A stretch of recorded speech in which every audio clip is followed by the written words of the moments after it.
gini, di awal tadi kalian juga semua dengarkan bahwa tadi JPU mengatakan keterangan tertulis itu bagian yang tidak terpisahkan dari keterangan yang akan disampaikan di pengadilan. Artinya keterangan tertulis itu mempunyai nilai, ya kan? Nah, kami menganggap ahli, kita hargai ahli, beliau seorang guru besar, kita hormati. Tapi ketika kita membaca keahliannya, ya, karena ini kan bagian yang tidak terpisahkan ya, ingat ya, bagian yang tidak terpisahkan. Yang kami bingungkan, bukan? Yang kami bingungkan adalah ketika kami membaca antara keterangan ahli yang pertama dengan keterangan ahli yang selanjutnya persis sama. Sama semua. Kalimatnya sama, titik komanya sama semua. Penggunaan istilahnya sama semua. Kalau pendapat boleh saja sama, boleh saja. Tapi kalau semua ketikannya sama, berarti ada yang menjiplak salah satu. Siapa yang menjiplak? Itu yang saya tanyakan. Ahli yang pertama atau ahli yang kedua yang menjiplak? Karena dua-duanya kan artinya mereka adalah akademisi, guru besar, dan kita harus kita hormati. Nah, kalau seandainya dalam apa namanya diperlihatkan. Pemberian keterangannya dalam penulisannya pun mereka sudah meragukan integritasnya, bagaimana kita mau akuin keahliannya? Nih, lihat ya. Oke, ini saya pegang ya. Misalnya ini nih, pegang satu. Nih, satu ya kalimat ini ya. Ini kalimat pertama misalnya, permohonan gugatan pra peradilan sini. Permohonan gugatan pra peradilan kalimatnya. Tidak sah, koma. Ini sampai selesai. Termasuk relatif. Semua sampai kepada halaman terakhir. Halaman terakhir nih kita lihat ya. Nanti semua dibagi, semua bisa baca ya. Halaman terakhir kita lihat nih. Alasan subjektif di sini. Sorry. Dia di halaman sebelumnya, dibalik aja ini. Nah, di sini dia. Apa ini? Nah, penahanan. Nih, penahanan di sini. Penahanan yang dilakukan titik duanya sama seperti sama, titik duanya juga sama semua. Ada beberapa yang dibalik dan untuk satu ahli ada beberapa yang ditambah. Tapi selebihnya plak sama persis. Nah, ini merupakan permasalahan akademis yang serius. Penjiplakan itu merupakan persoalan akademik yang serius. Sehingga ini akan dianggap sebagai plagiator tentunya. Oleh karena beliau itu adalah ahli-ahli, maka kami akan menanyakan ini kepada universitas masing-masing. Ya, satu dari UNAIR, satu dari Unsud.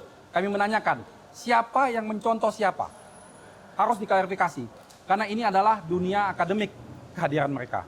Nah, lalu yang kedua, seandainya bukan mereka yang membuat, seandainya, berarti kan pihak jaksa yang membuat, karena pihak jaksa yang loh, ini kok rekayasa lagi? Itu yang kita pertanyakan. Kita ini sudah capek dengan rekayasa-rekayasa. Ini rekayasa lagi. Ahli itu memberikan keterangan sesuai dengan keahliannya. Bukan sesuai dengan keinginannya. Keahliannya. Nah, kalau ini rekayasa lagi kalau misalnya jaksa yang membuat. Tapi kalau ahli yang membuat, siapa yang menjiplak siapa? Itu pertanyaan kita. Ya. Jadi oleh karena itu, dengan berat hati, kami sudah menyiapkan banyak pertanyaan tadi kepada ahli, tapi setelah membaca ini, kami meragukan keahlian dua-duanya. Oleh karena itu, kami tidak mengajukan pertanyaan. Nah, harapan kami untuk sidang-sidang selanjutnya, tolong hadirkan ahli yang benar-benar ahli. Jangan direkayasa, jangan diatur-atur. Biarkan ya memberikan keterangannya sesuai dengan keahliannya. Itu harapan kami. Silakan, Mudin. Ya, terima kasih. Seperti kita ketahui bahwa ahli itu adalah pihak yang independen, ya, yang menerangkan berdasarkan keahliannya. Keahlian, artinya keakademisannya, keahlian akademis. Nah, dengan adanya peristiwa ini, ya, dengan adanya dua afidavit yang tadi sudah ditegaskan oleh pihak jaksa bahwa afidavit ini adalah sebagai bahagian daripada keterangan yang akan diberikan oleh ahli, maka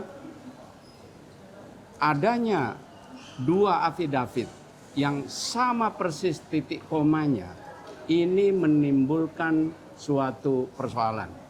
Persoalannya apa? Persoalan independensi keterangan akademis para ahli.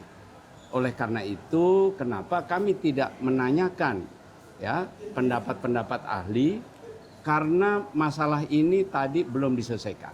Nah, oleh karena itu sesuai dengan sifat daripada ahli itu adalah menerangkan berdasarkan pertimbangan-pertimbangan atau analisa-analisa pengetahuan-pengetahuan yang independen, tidak memihak, hanya semata-mata berdasarkan pengetahuan akademisnya.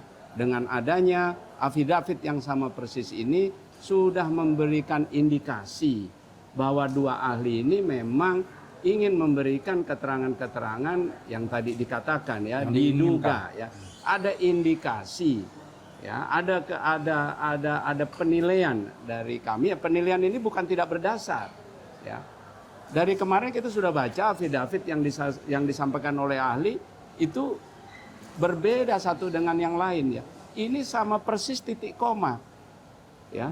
Bagaimana kita sedang mempertaruhkan ya kredibilitas akademisi kita ya untuk tidak melakukan tindakan-tindakan yang bisa dinilai sebagai plagiator ya, tetapi kita menghadapi kenyataan ini dan ini sangat menyedihkan karena yang diajukan ini guru besar, yang diajukan adalah PhD dari dua universitas ternama, Universitas Jenderal Sudirman dan Universitas Erlangga yang kita sudah mengetahui kredibilitasnya ya.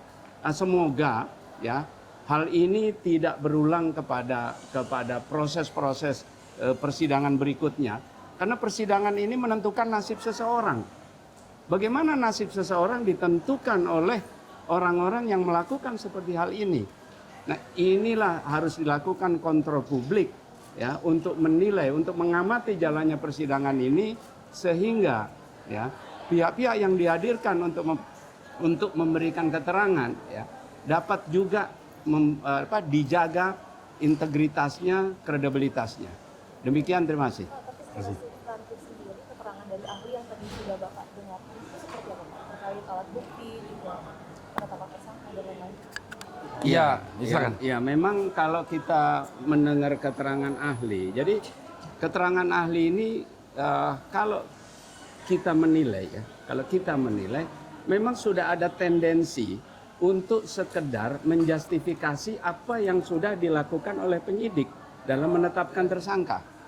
Ya, jadi sudah ada tendensius menurut penilaian kami. Ya, menurut penilaian kami keterangan ahli ini sudah tendensius sekedar menjustifikasi kebenaran penetapan tersangka oleh jaksa penuntut umum, tidak melakukan elaborasi berdasarkan penilaian-penilaian akademis. Ya, contohnya ketika dia mengutip tentang putusan Mahkamah Konstitusi tadi kan, kita sudah sama-sama dengar dan sama-sama baca. Mahkamah Konstitusi memutuskan tentang makna dua alat bukti. Di situ ada dasarnya, ada positanya, ada dasar dalam pertimbangan bahwa Mahkamah Konstitusi mengambil keputusan itu memperhatikan tentang hak azazi manusia, HAM. Adanya kepastian hukum di sana. Jadi tidak hanya syarat formalitas dalam menetapkan seorang tersangka itu. Dua alat bukti itu harus mempunyai dua alat bukti yang berkualitas. Itu dalam putusan Mahkamah Konstitusi diuraikan sebetulnya. Nah, tapi tadi ahli tidak menjelaskan seperti itu. Dia kembali lagi dengan cara berpikir seperti dulu. Peradilan hanya formalitas tok gitu loh.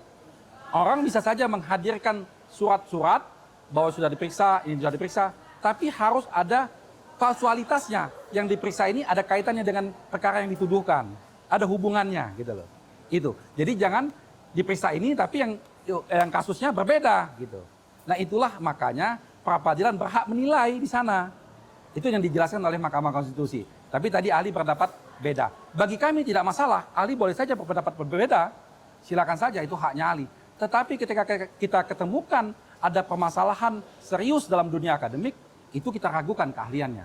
Dan itulah menunjukkan bahwa, yang disampaikan rekan saya tadi, adanya indikasi ahli hanya mengaminkan segala sesuatu yang sudah dibuat oleh pihak kejaksaan yang kita anggap sebagai hal yang tidak benar dan keliru. Ya, oke, makasih ya.